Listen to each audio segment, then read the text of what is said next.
How do you work with your coaching client on their beliefs? Beliefs are important. They impact every facet of your client and their life. And clients get stuck in limiting beliefs based upon what I call reaction psychology. And most of the time, there are going to be a few beliefs that your client needs to update, otherwise known as changing them, in order to actually have the results that they want from the coaching that they're getting with you. So why are beliefs important? Well, first, as I said, clients are limited by their actual beliefs.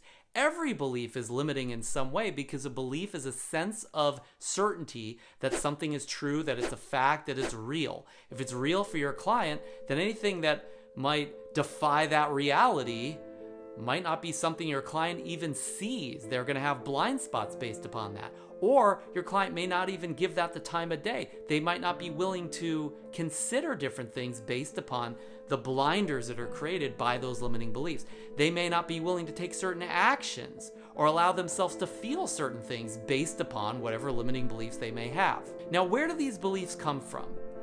All beliefs in your client's life of any real emotional consequence, mindset consequence, are linked to reactions that came from significant emotional events in your client's life.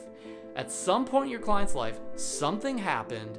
It was really emotionally impactful for them, positive or negative, by the way, and your client linked that up to an idea that became a real belief for them. That emotional event became the reference point for the reality that your client perpetuates even to this day. So that's why I say this is reaction psychology. Really, beliefs you're a client, limiting beliefs you're a client, are just reactions that happen from something that showed up one day that they weren't in control of, and it's just absurd that the rest of their life is based upon this limiting belief that showed up when they were 12 or when they were 28. But that is reality. Now, why don't those beliefs just update and change with the times? Because your client knows better logically, don't they? Maybe. But the reason why those limiting beliefs will stay in place is because they are locked into emotion. That's why I said those significant emotional events, they're not just events that happen, they're emotional for your client. And therefore, that belief got linked up with that same level of emotion, probably pretty intense, for better or for worse. And as such, now your client continues to perpetuate that belief because of the deep, intense emotion that locks that belief in place. Your client can literally know better logically, but because their gut says different, they go with their gut. The emotional brain runs the show for your client.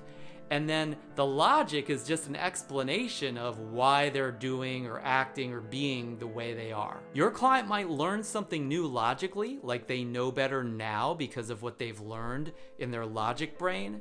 But emotions generally don't just update themselves. And because emotions don't update the way that logic does, the beliefs don't update either. And that constellation of belief and emotion stays locked in for your client, and that is what keeps them stuck. So how do you support your client in changing limiting beliefs? 7 steps. Step 1, figure out what the belief is.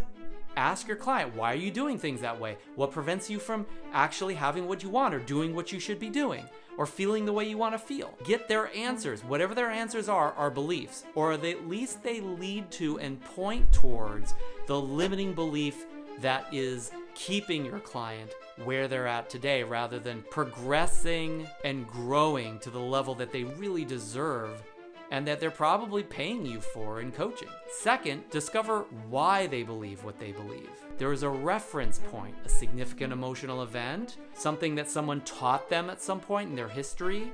There's some reference, some proof, some justification for why they believe what they believe, and you want to know what that is. And that keeps the belief in place, whether it's pure logic, emotion, or both. Usually, by the way, these justifications, these reference points, are emotional in nature, even if your client doesn't admit that. They're usually based in significant emotional events in your client's past. And even if you don't know what the basis of that is in terms of the event, you can at least ask them, why do you think that's true? How do you know that's true? What's your basis for that? How do you know the opposite's not true? And again, they might tell you logically, oh, you know what? You're right, that isn't right. But you still want to dig for what their basis of that limitation is, because this is not about logic. This is about emotion. Like, hey, Why did you feel the other way? Why did you tell me what you just told me? Because that's going on somewhere for you. And they may even resist that question. They might answer, no, I don't really believe that. You got to push past that and ask them, hey, even though I know you know that's not true, somewhere in your subconscious mind, somewhere in your emotions, somewhere in your spirit and your soul, you probably do believe that at some deep level, or else you wouldn't have told me just now. It's an unconscious thing.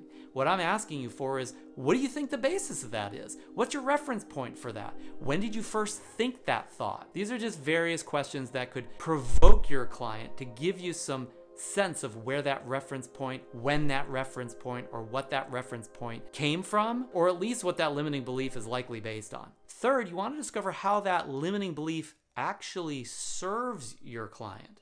Now, why would that belief serve them? Because everything and anything that your client hangs on to, even if it's disempowering, in some way benefits them or serves them in some way.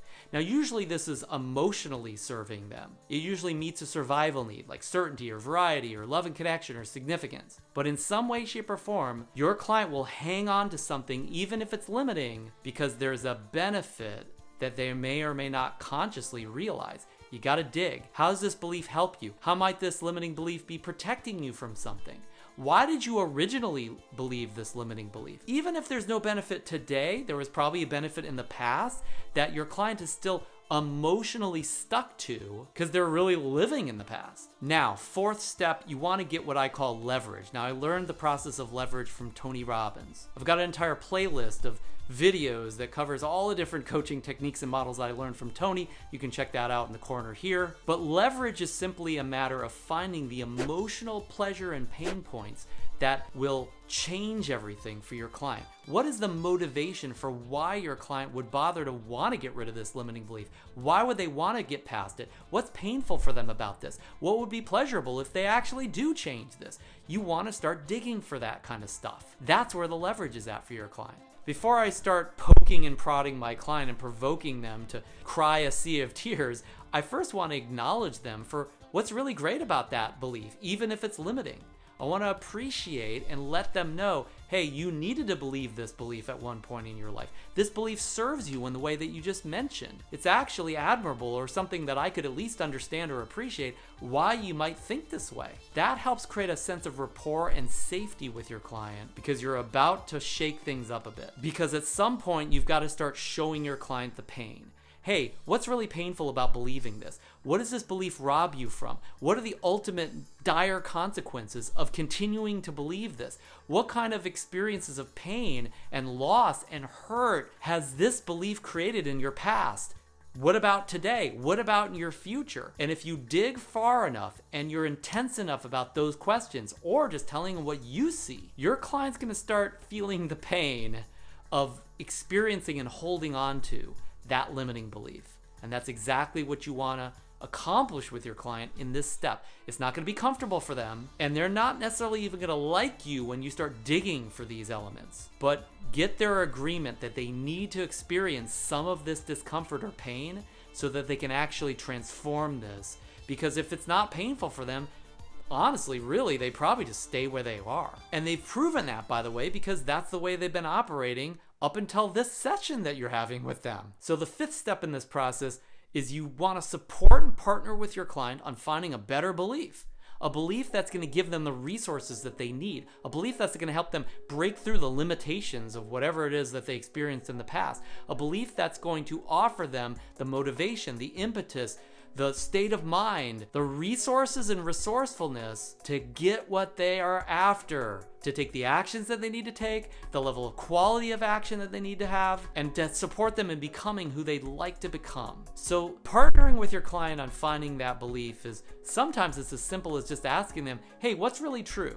Or, hey, what would be the opposite of that belief? Or, hey, what belief would really empower you? These are great places to start. Let's go a little deeper though with this. You might support them in finding a belief that will give them the resource or emotion that would turn it all around for them. Maybe they've been depressed and they need to find a belief that provides them joy. Maybe they've been fearful and they need to find a belief that would give them courage. or make them unstoppable. Beliefs can propagate to emotions. Beliefs can trigger certain emotions, right? If I believe that life sucks, I'm going to probably be feeling pretty sucky, right? But if I believe life is joy or life is fun or life is a game, well, the emotions that come along with those definitions, those ideas, it's probably going to come pretty instantaneously if I really actually believe that's true. Make sense? There's also some really great sources of empowering beliefs in your client's past or in their desired future. So you might ask them, hey, what have you thought in the past that could be empowering where this belief has been limiting for you? What are some things you know that are true that would really support you rather than stop you, that you already believe, that you've already thought in the past? Now, sometimes your client won't have anything from their past that they can come up with that would really support them, and so you can help them to search their future. Now, the future doesn't exist, of course, but you can ask them, hey, if you were living the life that you really wanted in your future, if you became the person that you really wanted to become in the future, if you did what you needed to do in the future, what did you believe that led to that? What beliefs would be necessary? What beliefs would support you and help you where this other belief has been limiting you in that way? And see what they come up with. Finally, there's a lot of great resources for empowering beliefs all around your client in the form of other people, because other people believe different things. There might be some role models or celebrities or mom and dad or friends that they have or coworkers that they really look up to that have a resource, that have an empowering belief that your client doesn't have, but they can steal that belief from them. So you might ask them, hey, who around you is a great role model that might believe something that you could steal that could empower you? Sometimes logic or wisdom is a great resource for beliefs. Something that your client read or something that your client really knows is true deep down, even if they haven't been living that way. And finally, if you can just be ultra practical with your client, find out what beliefs would just be useful to them, even if they don't yet believe those beliefs, on their road to get unstuck, to transform their life, to accomplish what they're after. That's the reason they signed up for coaching in the first place. Something that would be useful and helpful where this limiting belief has been harmful or limiting. So you could ask them, hey, what would be a really practical belief that if you believed it, it would give you the practical advantage to get unstuck and make things happen in this area? What belief would be useful to you to provide you the resources and resourcefulness that you really need that this other limiting belief has robbed you of? They're going to give you some interesting answers based upon those powerful coaching questions. So let's say you found that new empowering belief, or that old empowering belief that they're now going to take on at a deeper level. What do you do then? Your work is not done. Just because your client knows that belief logically doesn't mean that they're going to live that belief. It doesn't mean that it's been installed inside their programming. It doesn't mean they're going to feel and emote that belief. The other limiting belief is the one that they're locked into currently. All you've done is laid a good logical foundation for transforming their belief, which is really next. So this is step 6, and this is really the first step to transformation once those beliefs have been defined and clarified. Ask your client if the belief is true. If they don't really think it's true logically, well, you got a lot of work to do. They at least need to buy into it logically, not emotionally at this point, but at least they need to appreciate and understand the wisdom, the truth, the fact of that belief. If they can't or won't, then they'll always subconsciously sabotage that belief, even if they program themselves with it. Finally, the 7th step is installation of that belief. This can be done through them imagining who they would be, how they would act, how they would feel if they truly believe that belief right now. So you'd actually ask them, hey, if you actually believe that new belief right now, if you knew it was true, how would you feel? How would you stand? How would you breathe? What look would you have on your face? How would life look to you differently? Who would you become right now? And ask them to act that out. This can be a little awkward because it's a new belief. Coach them through that.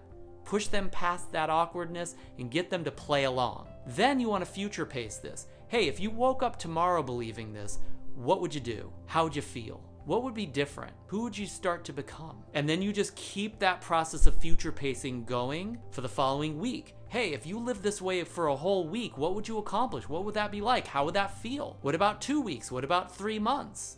And then you want to future pace this out, same kind of questioning, to years and years into the future, and ask them to make it as good as they can possibly imagine, or maybe even better, because this is not about accuracy, this is about emotion. This is about connecting positive emotions to that new empowering belief. Why? Because this is what happened in their past. What do? They connected emotion to that disempowering, that limiting belief for a moment in their life, and it's been hounding them ever since. They've been stuck with that belief ever since. So you want to use the same approach, not using pain in this case, but pleasure and positive future and imagining that, visualizing that, experiencing that, embodying that, feeling that as a way to lock in that new belief. So now it becomes a positive addiction for them to believe that and to live that out into their future. So those are the 7 steps to transforming limiting beliefs that your client has been stuck with. Figure out what the belief is,